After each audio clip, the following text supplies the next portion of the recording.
A Saudi historian has gone on record as saying that women should not be allowed to drive because if they drive, their cars might break down. And if their cars break down, they will be raped. Now, this is a pretty absurd idea to anyone living outside of Saudi Arabia because women driving is just a natural part of our everyday lives.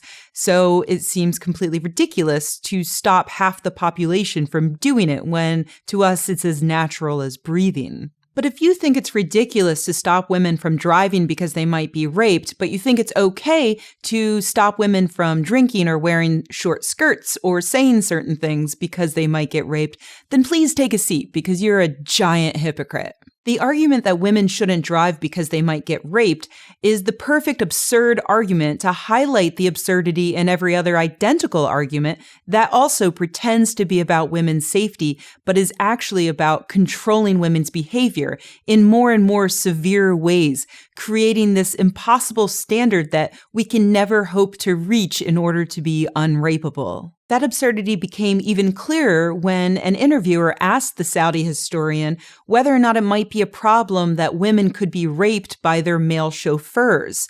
That's when the historian said that maybe instead of male chauffeurs, women should have foreign women chauffeurs in order to further protect them from rape. In other words, it's a game that women can never win. Our rights are curtailed in the name of our safety, but we're never actually made any more safe.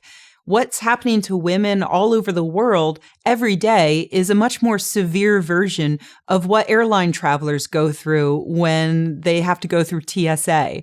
In other words, we are offered an illusion of safety, but in the end, we don't actually get any safer. We just have to take our goddamn shoes off when we're already running late for the plane. I mean, imagine if a TSA agent told you that, I'm sorry, you're not allowed to fly at all because a terrorist might be on your plane. And you said, well, why don't you just stop the terrorists from getting on the plane? And the TSA agent says, that's silly. There's no way we could possibly catch all the terrorists. It's much better for you if you take some personal responsibility. Don't get on the plane. Go hire yourself a private jet.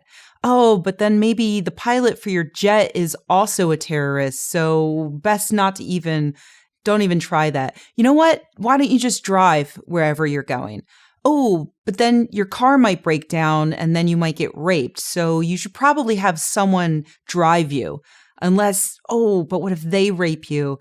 Crap. You know what? I think I just got my analogy confused with real life and now I don't know what's happening and I have no idea how I'm getting to Chicago next month.